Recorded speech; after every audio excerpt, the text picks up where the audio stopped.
नमस्कार। तपोभूमि पाठशाला में आपका स्वागत है। उत्तराखंड की लोक संस्कृति और सामाजिक परंपरा की इस विशेष श्रृंखला में पिछली वीडियो में हमने राज्य के धार्मिक आयोजन, यात्राएं, उत्सव और मेलों के बारे में जाना था। आज की इस वीडियो में हम चर्चा करेंगे उत्तराखंड के सिनेमा, लोक संगीत, कला और रंगमंच के बारे में। साथ ही जानेंगे कि कैसे यहाँ की क्षेत्रीय फिल्में और लोक धुनें हमारी संस्कृति और समाज को जीवंत बनाए रखती हैं। तो चलिए इस सांस्कृतिक यात्रा को आगे बढ़ाते हैं। जी, इस यात्रा को व्यवस्थित रूप से समझने के लिए विद्यार्थियों को सबसे पहले राज्य में सिनेमा के प्रशासनिक विकास को समझना होगा। बिल्कुल। तो सबसे पहले बात करते हैं उत्तराखंड फिल्म विकास परिषद के गठन की। जो कि 20 दिसंबर 2016 को किया गया था। जी, और अभ्यर्थियों को ध्यान रखना चाहिए कि इसका मुख्य उद्देश्य राज्य में फिल्म निर्माण को बढ़ावा देना और शूटिंग लोकेशन को प्रमोट करना है। साथ ही स्थानीय कलाकारों और तकनीशियनों को अवसर देना भी इसी का हिस्सा है।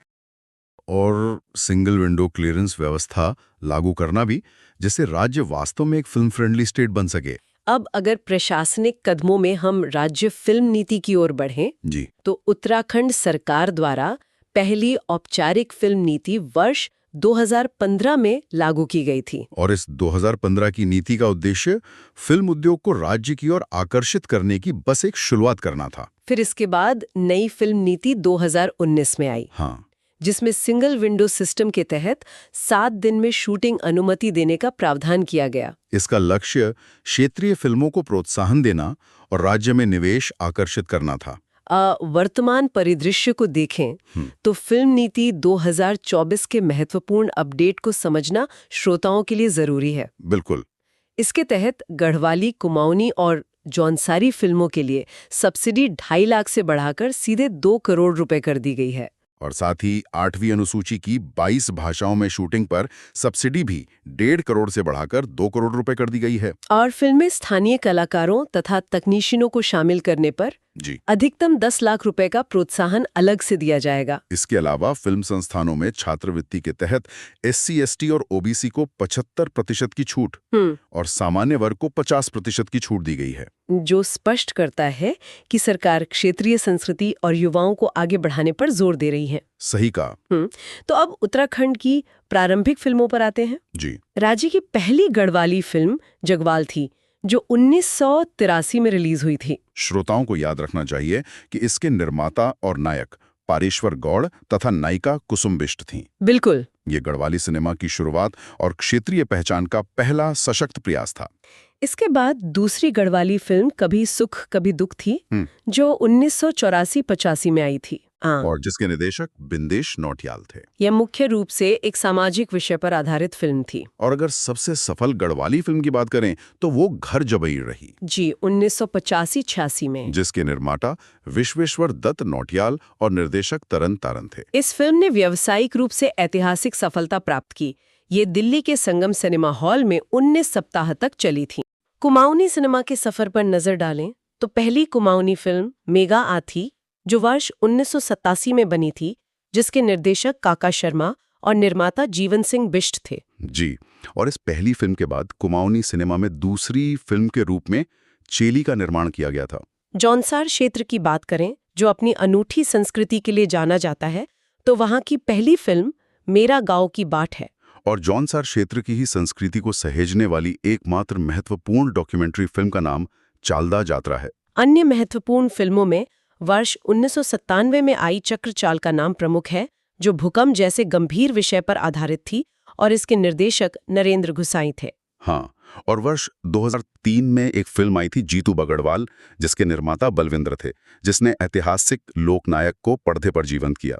इतिहास से जुड़ी एक और फिल्म 2007 में आई मधुली थी, जिसके निर्माता सुदर्शन शाह थे, और ये ऐतिहासिक कुली बेगार प्रथा पर केंद्रित थी। भाषाई विकास के दृष्टिकोण से सिपेंजी फिल्म खास है, जो 2009 में राजेश जोशी के निर्देशन में आई, और ये पहली मिश्रित भाषा की फिल्म थी। वर्ष 2010 में अनुज जोशी के निर्देशन में एक अत्यंत मार्मिक फिल्म याद आली तेरी टिहरी आई थी, जो विस्थापन के दर्द पर आधारित थी। और इसी वर्ष 2010 में अनुज जोशी ने ही राज्य की पहली बाल फिल्म गुल्लू का भी निर्देशन किया था। बजट और व्यावसायिक दृष्टि से देखें तो वर्ष 2017 में आई फिल्म गोपी मीना का नाम आता है, जिसे सबसे महंगी फिल्म का दर्जा प्राप्त है। अब संगीत और ऑडियो क्षेत्र के इतिहास को समझते हैं।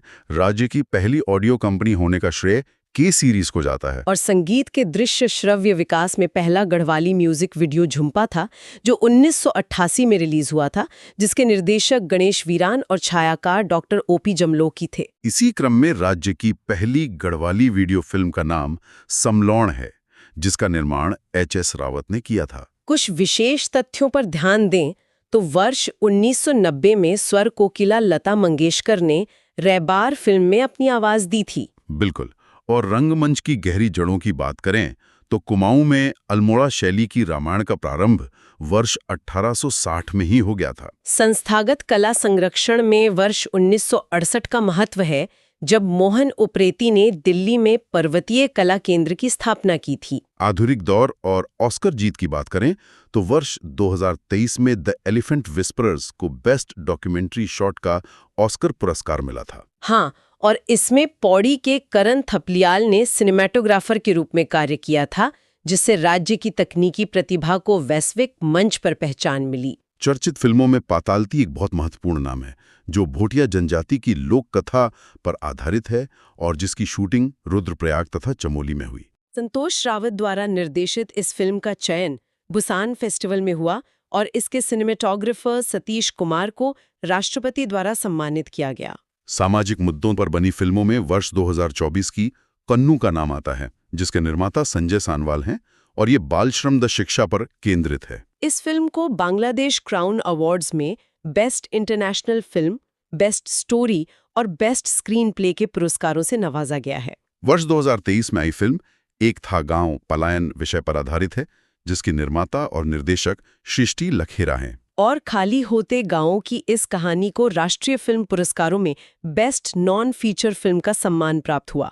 आगामी फिल्मों में 2025 की फिल्म कारा एक प्रथा, जो घरेलू हिंसा व सामाजिक प्रथाओं पर आधारित है। इसके निर्देशक और निर्माता परिणीता बड़ोनी और सुनील बड़ोनी हैं। इसे दादा साहेब फाल्के फिल्म फेस्टिवल 2025 में स्पेशल फेस्टिवल मेंशन अवार्ड मिला। और 30 मई 2025 को रिलीज होने वाली मिशन देवभूमि साइबर क्राइम जागरूकता पर आधारित है। जी, इसके निर्माता निर्देशक रवि ममगाई और लेखिका रुचि ममगाई हैं। ये फिल्म सोशल मीडिया पर नाम बदलकर लड़कियों को फंसाने वाले गिरोह के खिलाफ जागरूकता लाती है। बिल्कुल। अब धार्मिक, विशेष शैली और सामाजिक विषय आधारित फिल्मों को देखें तो जयधारी माँ गढ़वाली भाषा की पहली धार्मिक फिल्म है, जिसके निर्माता व निर्देशक देवू रावत हैं। असगर उत्तराखंड की पहली नेचुरल सुपर हॉरर फिल्म है, जो प्राकृतिक लोकेशन और लोक कथाओं पर आधारित है। जी, जिसके निर्देशक अनुज जोशी और अभिनेता अनुभव चौहान हैं। रिखुली एक महिला केंद्रित कहानी है, जिसका अंतर्राष्ट्रीय स्वतंत्र फिल्म समारोहों में चयन हुआ। सामाजिक विषयों की बात करें तो मीठी माँ का आशीर्वाद, जिसके निर्देशक कांता प्रसाद और निर्माता वैभव गोयल हैं। ये महिला सशक्तिकरण, संस्कृति व ग्रामीण प्रतिभा पर केंद्रित है।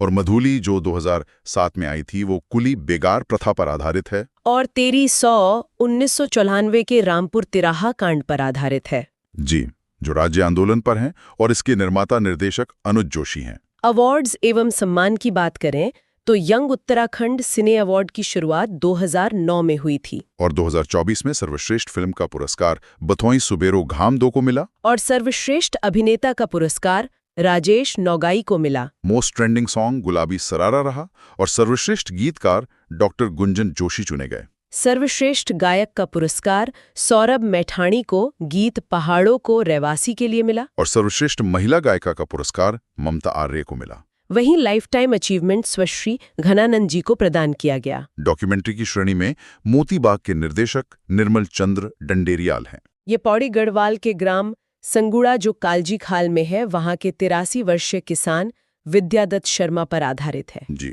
जो पलायन के विरुद्ध प्रतिरोध और आत्मनिर्भर खेती की कहानी है। और चर्चित फिल्मों में 2017 की गोपी मीना का नाम आता है। जैसा हमने बताया, ये राज्य की सबसे महंगी फिल्म मानी जाती है। प्रमुख लोक गायकों, संगीतकारों और हास्य कलाकारों की बात करते हैं। जागर सम्राट के नाम से प्रसिद्ध प्रीतम भरतवाण को जागर एवं लोक गाथा गायन के लिए 2019 में पद्मश्री सम्मान मिला। वे 2017 में स्टेट आइकन और टीबी उन्मूलन अभियान के ब्रांड एम्बेसडर बने तथा देहरादून में जागर ढोल सागर इंटरनेशनल अकादमी की स्थापना कर जागर परंपरा को अंतर्राष्ट्रीय स्तर तक पहुंचाया। मुख्य गायक नरेंद्र सिंह नेगी जी का नाम आता है, जिन्हें गढ़ रत्न भी कहा जाता है, और उन्होंने 1000 से अधिक गीतों की रचना व गायन किया है। बिल्कुल, और ये समझना बहुत महत्वपूर्ण है कि नेगी जी के गीत सिर्फ मनोरंजन नहीं करते, बल्कि वे सामाजिक, राजनीतिक और सांस्कृतिक मुद्दों को भी उठाते हैं, जिसका बहुचर्चित उदाहरण नौचमी नारायणा है। और उन्होंने गढ़वाली भाषा को नई ऊंचाई दी है। हाँ, और नरेंद्र सिंह नेगी जी को मिले प्रमुख सम्मानों की सूची देखें तो इसमें गढ़ रत्न सम्मान, राज्य स्तरीय सांस्कृतिक सम्मान और लोक संगीत में आजीवन योगदान के लिए विभिन्न संस्थाओं द्वारा दिए गए सम्मान शामिल हैं। मतलब इन सम्मानों के पीछे की वजह यही है कि उनका योगदान सिर्फ मनोरंजन तक सीमित नहीं है, बल्कि समाज को जागरूक करना भी रहा है। और उत्तराखंड की संगीत आधारित पहचान में नेगी जी का बहुत बड़ा हिस्सा है। देखिए, गढ़वाली लोक कलाकारों में हम आगे बढ़ते हैं तो जीत सिंह नेगी जी का नाम लिया जाता है। जी, जीत सिंह नेगी जी गढ़वाली लोक संगीत के पुरोधा माने जाते हैं, और उन्होंने ही पारंपरिक धुनों को मंच तक पहुंचाने का काम किया था। महिला गायकों की बात करें तो कल्पना चौहान और रेखा धस्माना का उल्लेख आता है। कल्पना चौहान अपनी मधुर आवाज के कारण पारंपरिक और आधुनिक दोनों तरह के गीतों में बहुत लोकप्रिय हैं, जबकि रेखा धस्माना जी लोकगीतों में अपनी सादगी और भावपूर्ण प्रस्तुति के लिए जानी जाती हैं। इसके बाद मीना राणा और संगीता डोंडियाल का नाम भी सामने आता है। सही कहा, मीना राणा अपने कई सुपरहिट गीतों के साथ आज सबसे लोकप्रिय महिला आवाजों में से एक है, और संगीता ढोंडियाल जी पारंपरिक लोक धुनों की एक बहुत सशक्त गायिका हैं। इसी क्रम में विद्योतमी नेगी और अनुराधा निराला का जिक्र भी किया जाता है। बिल्कुल, और विद्योतमी नेगी की प्रस्तुति हमारी लोक संस्कृति से बहुत गहराई से जुड़ी होती हैं, और अनुराधा निराला अपने भावपूर्ण गढ़वाली गीतों के लिए प्रसिद्ध है। तो अब आधुनिक दौर के गायकों के नाम क्रमानुसार पढ़ते हैं, जिनमें मंगलेश डंगवाल, जगदीश बकरोला, किशन महिपाल, वीरेंद्र राजपूत, सौरभ मैठानी, गजेंद्र राणा और दर्शन फरसवाण शामिल हैं। हाँ, ये सभी वे प्रमुख नाम हैं जो आधुनिक दौर में गढ़वाली गीतों को आज की युवा पीढ़ी तक बहुत सफलतापूर्वक पहुंचा रहे हैं। गायकों के बाद गीतकार और संगीतकार की श्रेणी में संजय कुमोला और राजेंद्र चौहान का नाम आता है। इन दोनों के बारे में तथ्य ये है कि इन्होंने गढ़वाली संगीत को एक नया और आधुनिक संयोजन दिया है। इसी में हम आगे गणेश वीरान जी का उल्लेख करते हैं। और गणेश वीरान जी का योगदान गीतकार और संगीतकार दोनों ही रूपों में देखने को मिलता है। फिर संतोष खेतवाल, अनिल बिष्ट और वीरेंद्र नेगी के नाम प्रस्तुत किए जाते हैं। ये तीनों ही कलाकार लेखन, गायन व संगीत, इन तीनों ही क्षेत्रों में पूरी तरह से सक्रिय हैं। अब कुमाऊनी लोक कलाकारों की ओर बढ़ते हैं, जिसमें हीरा सिंह राणा का नाम लिया जाता है। हीरा सिंह राणा जी कुमाऊनी लोकगीतों के बहुत प्रसिद्ध गीतकार व गायक हैं। आगे हेमा ध्यानी और बीना तिवारी का जिक्र आता है। बिल्कुल, और ये दोनों ही कुमाऊनी गायन में बेहद लोकप्रिय नाम हैं। कुमाऊनी कलाकारों में बसंती बिष्ट और हेमा नेगी करासी का उल्लेख भी है।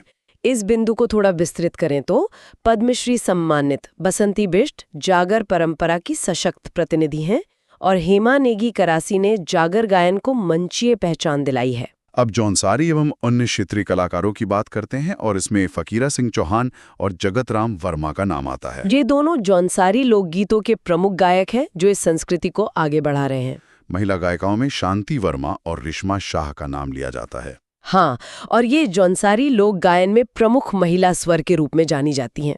इसी क्रम में नंदलाल भारती, सुमन वर्मा और बीके सामंत का उल्लेख आता है। नंदलाल भारती जी रंगकर्मी और लोक गायक हैं। सुमन वर्मा हिमाचली, जौनसारी और बाउरी शैली में गायन करती हैं, और बीके सामंत की लोक गायन में एक विशिष्ट पहचान है। नई पीढ़ी के प्रतिनिधि बॉलीवुड पार्श्व गायक जुबिन नौटियाल का जन्म 1989 में देहरादून में हुआ, और इंडियन आइडल सीजन 12 के विजेता पवनदीप राजन उत्तराखंड कला, पर्यटन व संस्कृति के ब्रांड एम्बेसडर हैं। अन्य गढ़वाली गायकों में जीत सिंह नेगी, गजेंद्र राणा, दर्शन फरसवाण, सौरभ मैठानी, अनिल बिष्ट और वीरेंद्र नेगी शामिल हैं। कुमाऊनी गायकों में हीरा सिंह राणा, प्रहलाद मेहरा जिनका 2024 में निधन हुआ, और हेमा ध्यानी प्रमुख हैं। जबकि जौनसारी गायकों में फकीरा सिंह चौहान और शांति वर्मा का नाम आता है। हास्य एवं रंगमंच की बात करें तो घनानंद गगोड़िया यानी घन्ना भाई जी, वो गढ़वाली हास्य परंपरा के सबसे लोकप्रिय कलाकार थे।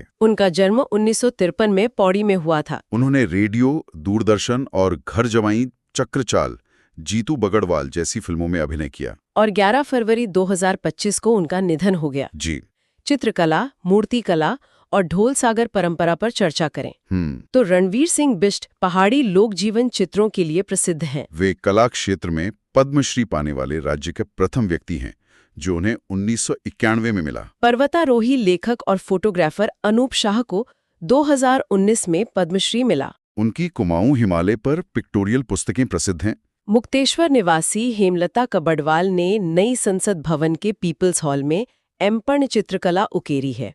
अभ्यर्थियों को जानना चाहिए कि यह कुमाऊं की एक प्राचीन लोकचित्र शैली है। ढोल सागर परंपरा में टिहरी के उत्तम दास अकेले ज्ञाता और 36 तालों के विशेषज्ञ हैं, जिन्हें राष्ट्रपति पुरस्कार प्राप्त है। केशव दास अनुरागी ने नाद नंदिनी पुस्तक लिखी और ढोल सागर पर शोध किया।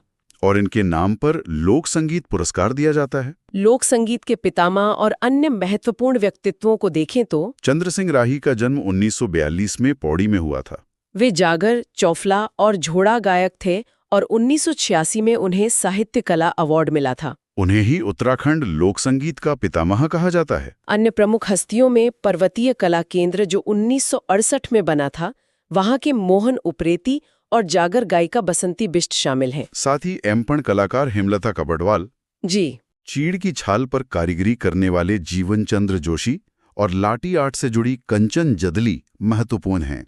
साहित्यकार, सांस्कृतिक गीत और आंदोलन आधारित सिनेमा की बात करें तो पीताम्बर दत्त बर्थवाल को हिंदी और लोक साहित्य का बड़ा विद्वान माना जाता है। उनकी प्रमुख रचनाएं हैं गोस्वामी तुलसीदास, प्राणायाम विज्ञान और कला, सत्सई सप्तक और गोरखवाणी। आदित्य राम दुधपुड़ी ने गढ़वाली भाषा को शास्त्रीय रूप देने का प्रयास किया। उनकी रचनाएं हैं गढ़वाली रामायण, गढ़वाली महाभारत, गढ़वाल भूगोल और गढ़वाल व्याकरण। नंद किशोर ढौडियाल, जिन्हें अरुण भी कहते हैं, जी, उनकी प्रमुख रचनाएं वीरबाला तीलू रौतेली, जननी और जन्मभूमि, सरस्वती शतक और महालक्ष्मी शतक है। सांस्कृतिक धरोहर गीत बेड़ू पाको बारामासा की बात करें तो इसके गीतकार बृजेंद्र लाल शाह हैं और धुन मोहन उप्रेती ने बनाई थी। पंडित नेहरू ने उन्हें बेड़ू पाको बॉय कहा था और ये गीत राज्य की सांस्कृतिक पहचान है। 1994 के रामपुर तिराहा कांड पर आधारित फिल्म तेरी सौ के निर्माता निर्देशक अनुज जोशी हैं। ये फिल्म राज्य आंदोलन और शहीदों के संघर्ष की भावनाओं को दर्शाती है। बिल्कुल।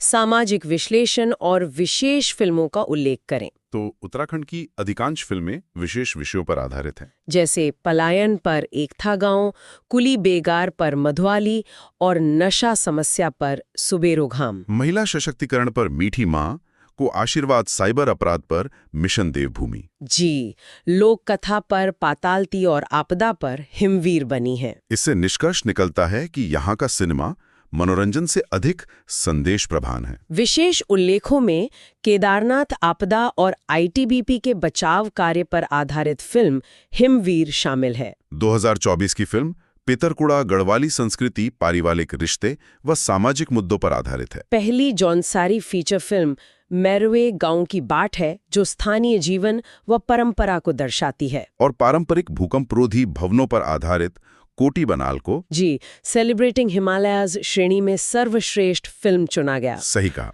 अब रंगमंच व अन्य सांस्कृतिक योगदान पर आते हैं। रंगमंच में राजेंद्र धस्माना के प्रसिद्ध नाटक जंकजोड़, जो 1975 में दिल्ली में मंचित हुआ था, और अर्धकरामेश्वर हैं। अन्य सांस्कृतिक योगदानों में जीवन चंद्र जोशी, जो चीड़ की छाल पर कला करते हैं, कंचन जदली लाठी आर्ट से, और हेमलता कबडवाल एम्पण चित्रकला से शामिल हैं। इसके अलावा 2023 में अयोध्या में हुड़का वादन करने वाले महेश राम और 2018 में संगीत नाटक अकादमी पुरस्कार विजेता दीवान सिंह बेजेली का योगदान भी महत्वपूर्ण है। बिल्कुल। अगर समग्र विश्लेषण करें तो उत्तराखंड सिनेमा की विशेषताएं इसकी लोक संस्कृति, जी, कम बजट में मजबूत भावनाएं, सामाजिक मुद्दे और क्षेत्रीय भाषाओं का संरक्षण है।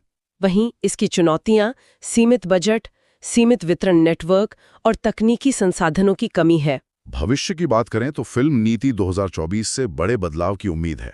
OTT प्लेटफॉर्म पर अवसर बढ़ रहे हैं और युवा फिल्मकारों का उदय हो रहा है। तो निष्कर्ष के तौर पर हम कह सकते हैं कि उत्तराखंड का सिनेमा सिर्फ फिल्म उद्योग नहीं है, बल्कि ये संस्कृति संरक्षण का माध्यम, भाषा बचाने का प्रयास, सामाजिक चेतना का मंच और राज्य की पहचान का स्तंभ है। विद्यार्थियों के लिए ये सभी तथ्य परीक्षा की दृष्टि से अत्यंत महत्वपूर्ण हैं। यदि आपको ये जानकारी उपयोगी लगी हो तो वीडियो को लाइक करें, हमारे चैनल तपोभूमि पाठशाला को सब्सक्राइब करना न भूलें और हाँ, वीडियो को अपने दोस्तों के साथ ज़रूर साझा करें।